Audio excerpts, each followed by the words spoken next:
The process of cell division is different depending on whether or not we're talking about eukaryotic or prokaryotic cells, but the ultimate goal is the same.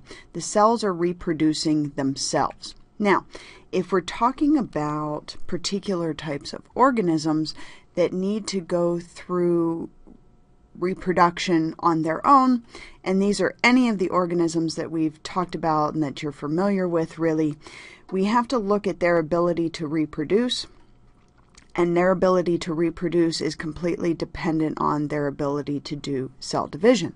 So what we look at in cell division is actually reproduction at the cellular level. Okay?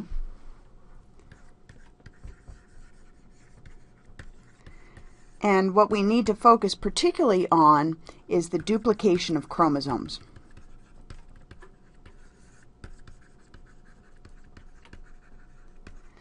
So when we look at this replication and duplication of genetic material, it will lead to, in many cases, a new combination of that genetic material that leads to variation, and eventually we look at that leading to evolution of the population. So we can use cell division for a number of different things. Flat out cell division, make a copy of a cell, make an identical copy. We see this actually used as reproduction in single-celled organisms.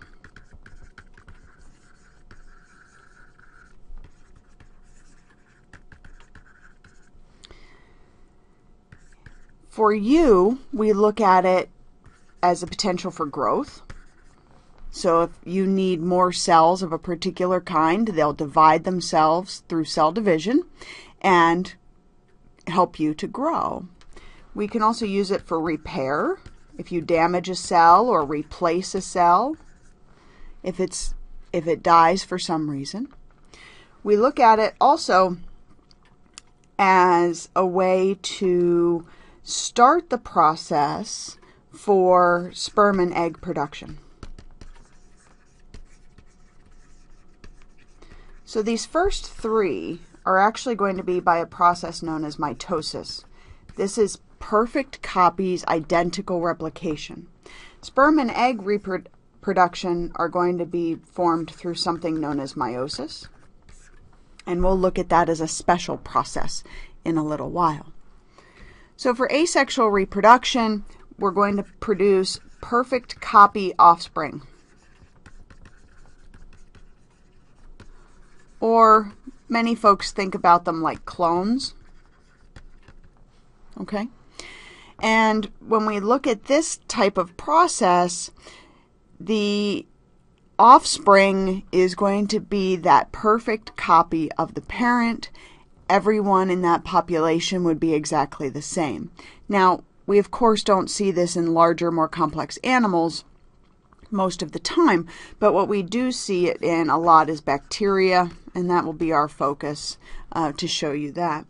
Sexual reproduction is going to produce offspring that are some sort of combination of parental traits.